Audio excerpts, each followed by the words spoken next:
Darkness, a ghost knock, the sky rips open. I love this book. Persephone's Curse by Katrina Leno will heal your heart, build your courage, and start great conversation. You feel it, don't you? The temperature, yes. Exactly. This unnatural drop in temperature. I mean, it is 3 in the morning. And the air in this room, it just feels incredibly heavy, like claustrophobic. It's entirely devoid of light outside. And the silence in here is, well, it has a weight to it, a literal pressure against the eardrums. We're sitting here and we are just wrapped in this inescapable cloying scent of jasmine. It coats the back of the throat. It's suffocating.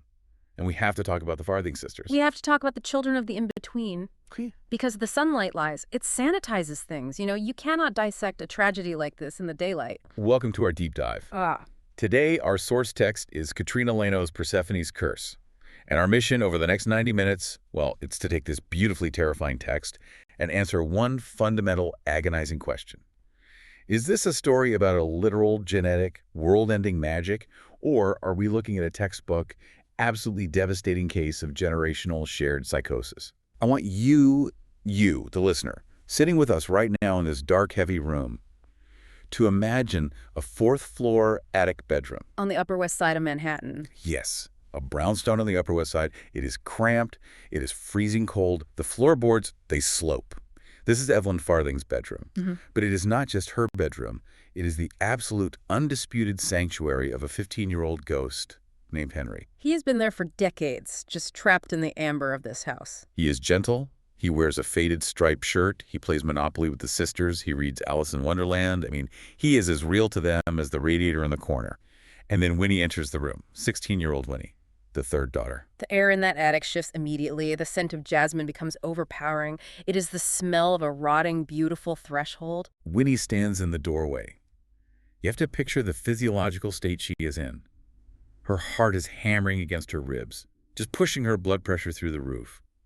She looks at this boy, this translucent, ephemeral spirit whose eyes hold an eternity of quiet, static grief.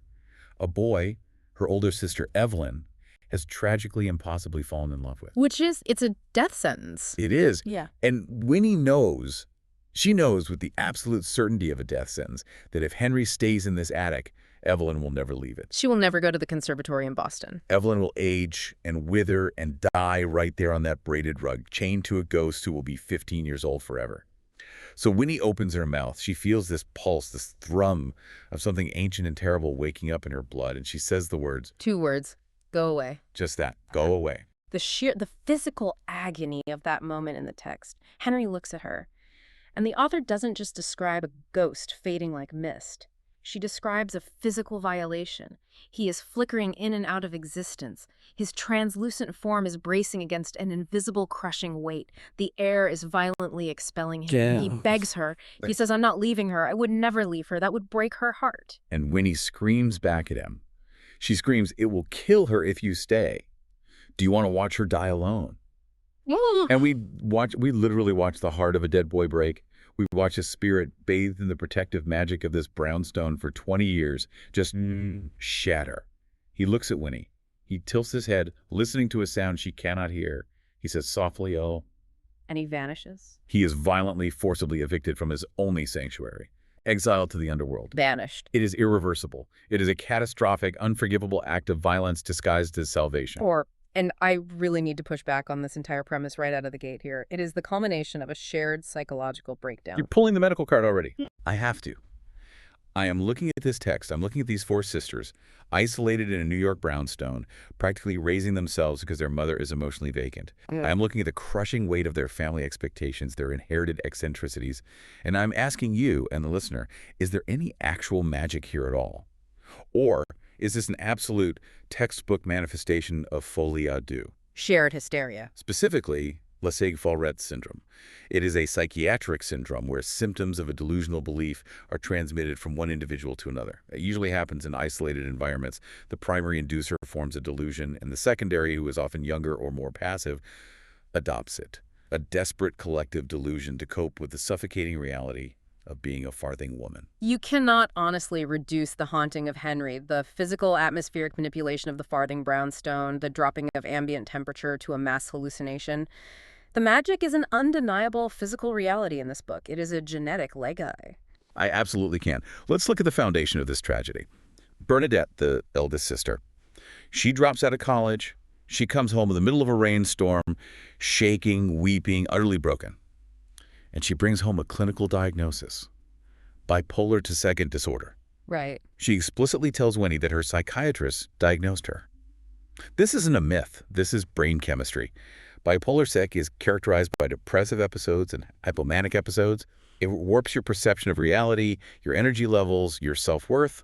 But Bernadette herself attributes the madness to her bloodline. She curses Malinois, the goddess of madness and nightmare. Of course she does, because it is infinitely easier to blame a mythological Greek goddess than it is to accept that your own frontal lobe is misfiring. Look at the black eye. Bernadette shows up with a massive, swelling black eye, claiming she was hit in the face by a volleyball she wasn't even playing with. Yeah, she shows him the video. She shows her sisters a video on her phone of what she calls the cacophony of color. But is that black eye a literal bruise from a sports accident? Or is it a physical manifestation of internal trauma? Is it the physical, somatic toll of a manic depressive crash? You're suggesting she gave herself the black eye, or that the black eye is entirely psychosomatic. I'm suggesting that when the mind fractures under the weight of severe depression, the narrative it constructs to explain physical exhaustion or pain becomes entirely unreliable. And where does this ghost story even originate? The mother, 14 years ago when Clara was born, the mother claims she saw the ghost of Henry in the room. She spoke to Henry. He comforted her. And the mother immediately dismissed it as a labor-induced hallucination. Think about the biology of that moment. An unmedicated home birth, extreme, blinding physical pain, endorphins and adrenaline flooding the system. It is exactly the biochemical environment where the brain invents a coping mechanism, a calm 15-year-old boy in the corner offering comfort. And then the daughters grow up hearing this story. They're desperate for an identity, so they seize upon it. Aunt B feeds them these bedtime stories about Persephone and the underworld, and they build an entire religion out of it. That completely ignores the physical mechanics of the world Katrina Leno built. What about the Ouija board? When Winnie, Clara, and Bernadette attempt a seance in the living room, the planchette moves to no, on its own. None of them felt it move. The temperature in the room tangibly drops. The ideomotor effect. It is a well-documented psychological phenomenon. William Carpenter coined the term in 1852.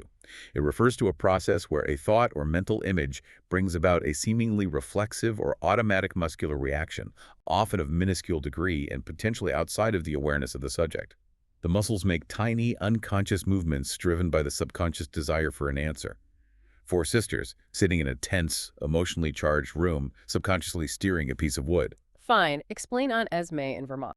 Winnie travels all the way to Vermont to Aunt B's house, hundreds of miles away from the so-called isolated environment of the brownstone, and she sees a completely different ghost.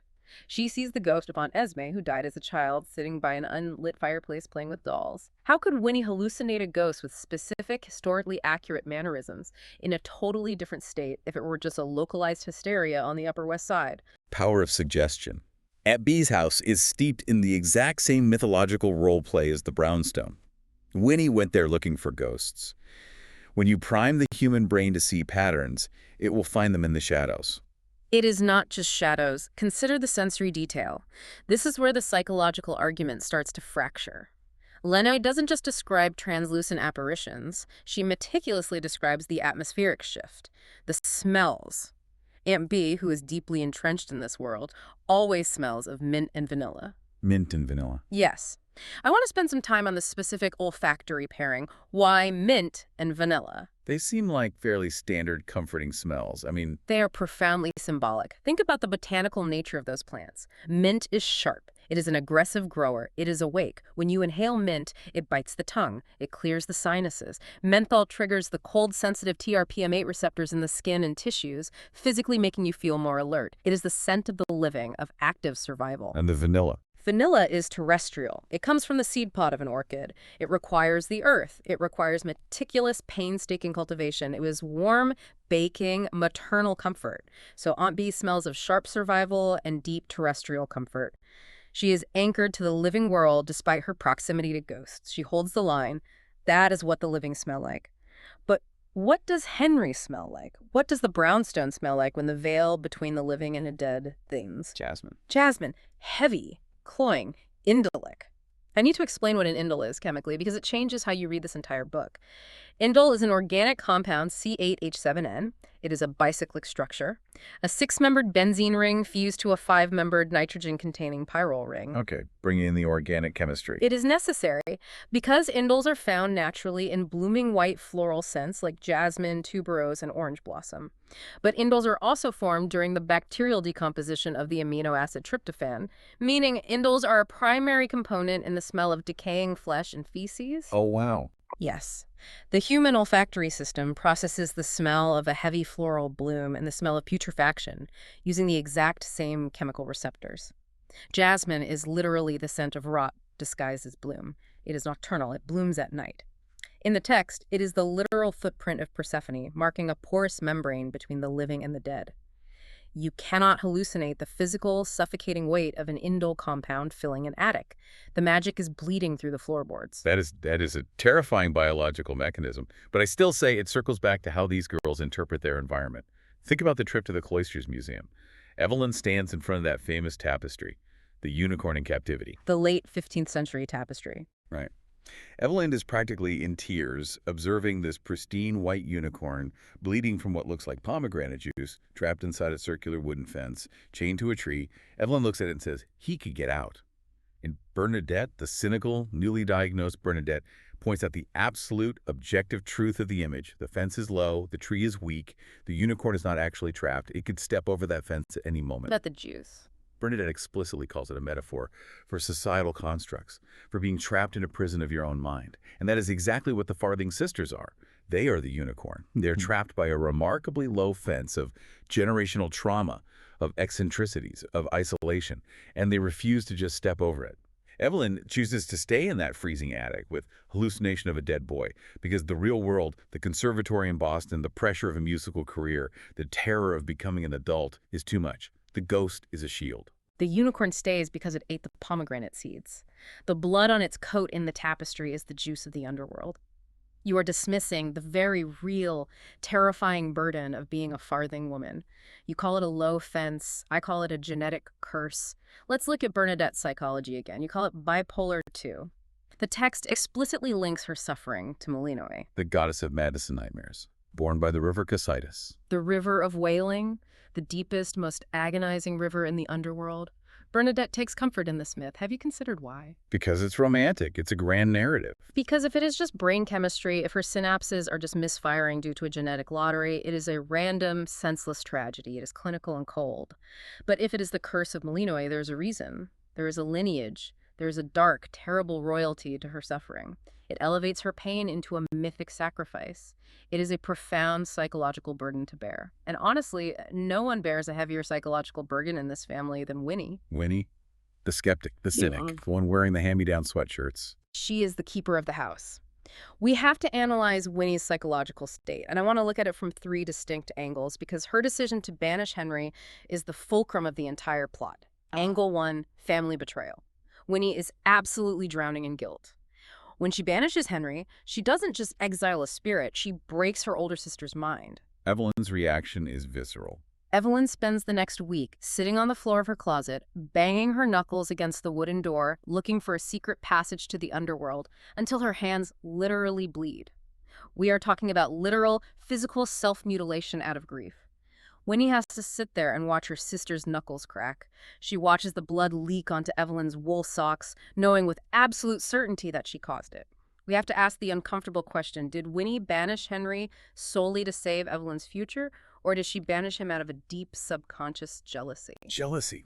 Think about it. Evelyn had a secret world, a profound, unconditional love with this boy, and Winnie, the cynical sister who has nothing, destroyed it. I reject that entirely. Winnie is the only one tethered to reality. She is the anchor. She saw a sick dynamic, a teenager slowly dying in a room with a ghost, and she amputated the infection. It was triage. Which brings us to the second angle, the manifestation of the gift. Winnie is the third daughter, just like Aunt Esme was the third daughter. Clara, the youngest, points this out. The third daughter has the sight. She sees all the ghosts, not just Henry. She sees the wisps of Victorian women walking down the street. She sees the shadow lingering in the Marode room at the Met. Winnie's banishment of Henry might not have been a conscious, premeditated choice at all. You think it was instinct, like a reflex? I think it was the inevitable, terrifying awakening of her Malinois inherited powers. When she stood in that room, the magic surged through her. Leno describes her skin thrumming, her mouth burning with words she didn't fully understand. She became a vessel for the goddess of ghosts. She didn't choose to evict him. The bloodline demanded it. But look at the psychological breaking point, which I would argue is the third and most important angle. Winnie feels entirely, fundamentally unspecial. Bernadette is the beautiful, brilliant, tragic older sister. Evelyn is the musical prodigy. Clara is the artistic savant, painting visions of the future. Winnie is just Winnie. She has no discernible talent, no grand tragic flaw. And then suddenly, in that attic, she realizes she holds the power of life, death, and exile over her family's greatest secret. That is a crushing weight for a 16-year-old. To realize that the unspecial sister is actually the executioner. It is a devastating realization, and the fallout, the tragedy of a living girl sacrificing her future for a dead boy. We have to talk about how Evelyn responds. Evelyn sits at her piano. She plays a secret song. Let's ground this first. Let's talk about the mechanics of this world. Because this isn't just happening in a void or in some abstract medical realm. It is happening in New York City, the Upper West Side. The geography is paramount. The city itself acts as a porous, fragile membrane between the living and the dead. Winnie is walking through Central Park, and she points out to the reader that Central Park is built over secret cemeteries. It is literally a massive graveyard covered in manicured grass, baseball diamonds, and tourist paths. Seneca Village, the old Potter's Fields. Think about the psychological impact of that knowledge. Every time you walk to get a coffee, every time your sneaker hits the pavement, you are walking over a rotting wooden box. You are stepping over the collapsed rib cage of someone who lived 100 years ago. How does that constant physical proximity to the dead fundamentally warp these girls' perception of reality? It saturates them. They are walking on an earth that is composed of bone dust and memory.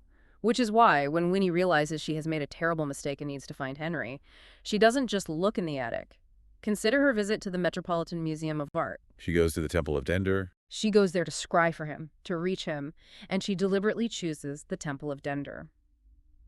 We need to spend a moment on the actual architecture and history of this structure because it is brilliant world building. This temple wasn't just built by the Egyptians. It was commissioned by the Roman Emperor Augustus around 15 BC. It was dedicated to Isis and Osiris, the gods of the dead and resurrection. But fundamentally, it is a monument to drowning. The U-shaped pool in front of it in the museum. It represents the Nile River. The temple contains a hidden crypt. It was built specifically for two brothers, Pidesi and Pihor, the sons of a Nubian chieftain who drowned in the Nile. In ancient Egyptian theology, drowning in the Nile was a sacred death. It meant you were deified. You became associated with Osiris. Winnie goes to a reconstructed Egyptian crypt, a monument to drowned boys, sitting in the middle of Manhattan, surrounded by the symbolic waters of the Nile, to call out to her own lost ghost boy. The layers of death and geography acting as a supernatural satellite dish are staggering. God. And when the museum fails, she goes deeper. She descends into the Trinity Churchyard. She convinces a priest to let her into the Bleecker family crypts. Underground, we move from the artificial water of the Met to the crushing earth of Lower Manhattan, the vibrating silence of a brick-lined vault, dozens of unlit candles, shelves of ashes. She sits on the gravel floor. The priest lights the candles one by one. The sensory deprivation down there is absolute. And she says, out loud into the silence, Henry, "What the fuck?" It is the plea of a desperate teenager. She is sitting in the belly of the earth, trying to use the physical weight of the graves above her to amplify her signal to the underworld. Because the farthing magic requires proximity to the earth. It requires the soil. It requires the jasmine roots to act as conduits. But nothing answers. The silence just rings in her ears. Because Henry's not in a crypt, Henry is trapped in a cosmic horror scenario. This is exactly where the narrative decays. It rots from the inside out. It is a brilliant tonal shift. If you look at the first third of the book, it begins as this quirky, almost cozy urban fantasy. Sisters sharing oversized sweaters, drinking tea in a diner, bickering over board games, and then slowly, inexorably, it unspools into apocalyptic dread. It starts with Evelyn's journey, the secret song. She sits at the piano, her knuckles still bruised, and she plays a melody she doesn't know she knows. The music literally bends the architecture of the room, and she physically steps out of her reality and into the underworld to find him. And time distorts. It's the Narnia effect, but weaponized. Okay. She's only gone for 3 days in New York time. Her sisters are terrified, calling the police, pacing the floors. But Evelyn experiences 3 years in the underworld. 3 years of wandering under an aubergine sky. 3 years of searching the shores of the river Cocytus for Henry. 3 years of slowly realizing that a living girl, a girl with a heartbeat and warm blood, cannot survive in the halls of the dead without fundamentally breaking the universe. Because when she comes back, she doesn't just walk through a door, she rips the sky open. Black tear. We have to visualize this, because it is the central image of the third act. Clara, the youngest sister, looks out the window above the brownstone, and there is a slash in the sky. It is not a storm cloud, it is a wound. It is a mixture of absolute black and bruised aubergine. Now, it pulses. It shimmers around the edges like an oil slick. It is actively breathing, and it is freezing. It acts as a cosmic heat sink, dropping the temperature of the entire Upper West Side. It is an active, hostile void, and it begins to systematically suck the gifts out of the Farthing girls. The magic is being drained to feed the terror. Evelyn sits at the piano she sacrificed everything for. She presses the keys, and the wooden hammers strike the strings, but the piano makes no sound. The music has been completely stolen from her. Clara stares at blank canvases, her intuition, her prophetic sight entirely drained. The vacuum is consuming them. And here's where I return to my absolute skepticism. The sheer, overwhelming absurdity of the Black Tear. It is a massive, pulsing black hole hovering directly over the Upper West Side of Manhattan, and no one else sees it. The tourists in Central Park don't see it. The parents don't see it. The neighbors walking their dogs don't see it. I have to ask, is it a collective breakdown? Are these 4 girls standing in a freezing backyard, staring at a perfectly normal, overcast winter sky, and projecting their profound, shared psychological collapse onto the clouds? Is it just a shared visual migraine aura? No. No, that is the true horror of the Farthing site. The terrifying, agonizing isolation of it. They alone carry the burden of seeing the universe unschooling. The parents feel the secondary effects. The mother gets a severe migraine. She feels lethargic. She complains about the draft, but she cannot see the cosmic wound. The girls are Cassandras. They see the end of the world hanging over their roof, and they have to fix it in absolute silence, knowing no one will ever believe them. Which brings us to the climax, the price of mending the world. Because magic requires equal, agonizing trades, the ethical nightmare of the climax it's staggering to read.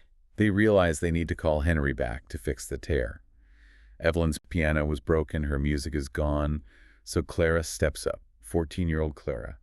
She has to sacrifice her defining gift to open the door between worlds. She paints. She gives up her ability to paint the future, to paint the visions that have guided her entire life. She takes a brush and she sacrifices her connection to the divine permanently, pouring every ounce of her magic onto the canvas to wrench the doorway open one last time. And Henry steps through. And we are faced with the most brutal, ethically ambiguous decision in the entire narrative, Winnie's final act. Winnie realizes that Henry is just a ghost. To seal a tear in the fabric of the universe, he needs power. He needs raw, concentrated spirit energy. And where does she get it? From the Farthing ghosts. Winnie stands in the backyard under a shower of jasmine petals falling from a winter sky. And she forcibly, unilaterally, without a single ounce of consent, releases every single Farthing ghost tethered to the earthly plane. Aunt Esme in Vermont playing with her dolls, the Victorian woman walking by the reservoir, the shadow woman at the Met, every wisp, every shadow, every spirit that has lingered for decades, centuries. Winnie banishes them all. She strips them of their earthly anchors and flings them into the void to power Henry's spell. The ultimate question of the book, is she a savior or is she a tyrant? I aggressively attack this choice. It is a complete violation of autonomy. It's the supernatural equivalent of unplugging the entire city's power grid, shutting off life support machines, traffic lights, everything, just to jumpstart one car. Yes, the car starts, but the collateral damage is insane. Aunt Esme was peaceful. Aunt B relied on her presence. Aunt B literally says her house felt emptier the next day. Winnie amputated her aunt's connection to her dead sister. She erased their existence to save her own skin. She saved the world. She saved New York City. The brutal calculus of survival demands sacrifice. The Black Tear was expanding. It was going to merge the brownstone with the underworld. It was going to create an infinite, paradoxical Escher staircase of a reality where the living and the dead were crushed together. The temperature was dropping to lethal levels. The sky was splitting open. If Winnie had paused to ask for a democratic vote from a bunch of Victorian specters, the universe would have collapsed. But the cost, Let's Yeah. spend some real time on Henry's sacrifice, because the mechanics of it are fascinating. The concept of spirit glue. It is the most beautiful, devastating, metaphysical concept in the book. Henry is an anomaly. He is not a farthing by blood, but he died in their house. He is bathed in their magic. He has lived in the earthly attic for 20 years, absorbing the ambient energy of the living. And then, because of Winnie, he has lived in the underworld for 3 years. He spans both realms. He has dual citizenship. He explicitly tells Winnie, "My spirit has been here, and it has been there. It holds me together." You could think of it as being sticky. Sticky. What does that actually mean? The metaphysical elasticity of a ghost. He uses his own soul, his own essence, the raw conceptual material of his consciousness. And he manually patches the tear in the universe. He expands, he grows, he stretches his consciousness across the void. The book describes a blinding flash of light that briefly touches the whole city, 10 seconds of inexplicable illumination that baffles city officials and power companies. It is Henry. It is Henry unspooling his own soul, atom by atom, to sew the sky shut. He ceases to be a boy in an attic reading Alice in Wonderland. He becomes the mortar of the universe. And what is left behind? The gold Kintsugi scar in the sky. Let's debate this ending image, because it defines how you interpret the entire novel. The tear is gone. Winnie looks up at the sky, and she sees the thinnest, subtlest whisper of gold where the black void used to be, like Kintsugi. The Japanese art of repairing broken pottery with gold lacquer, treating breakage and repair as part of the history of an object rather than something to disguise. Exactly. And how do you view that scar? I view it as a profound, beautiful memorial. It is a testament to a boy who held the universe together out of love. It says to the sisters, "We were broken, our family was fractured, but we are mended, and the mending is beautiful. It is a symbol of healing." Is it? Or is it a horrifying, permanent scar of trauma? A daily, inescapable reminder to the sisters of what they broke. Every single time Evelyn looks up at a blue sky, she doesn't see clouds. She sees the tombstone of the boy she loved. She sees the cosmic damage her selfishness caused. She sees the gold filling a wound that she ripped open by refusing to process her grief naturally. That is not a memorial. That is a life sentence of guilt painted across the stratosphere. But the world is patched. They survived it. Temporarily. A scar can tear open again. The skin is thinner there. The structural integrity is compromised. They cured their madness. They accepted their reality. They moved forward. Bernadette goes to Vermont to find peace. Evelyn finally goes to the conservatory in Boston. Clara finds a new way to exist without her visions. They break the cycle of isolation. The brownstone is no longer a prison. But I want to leave you, the listener, with a final provocative thought. A chilling concept built directly on the source text. Think about Aunt B. She calls Winnie after the climax, and she says the house in Vermont feels emptier. Yeah. Consider the ultimate paradox of the Persephone curse. You have a haunted house, a house full of ghosts, full of history, full of shadows and murmurs and mint and vanilla, and you forcefully remove the ghosts. You cleanse the space. You perform the ultimate exorcism. Does that actually bring peace, or does it leave a terrifying, echoing void where your family's history used to live? Did the Farthing girls cure their madness, or did they just amputate a piece of their own souls? They excised the ghosts, yes, they patched the sky, but now they have to live in the crushing, deafening silence of an empty house. The psychological X-ray machine is broken, the diagnostic landscape is permanently murky, and all that is left in that fourth-floor attic is the scent of jasmine slowly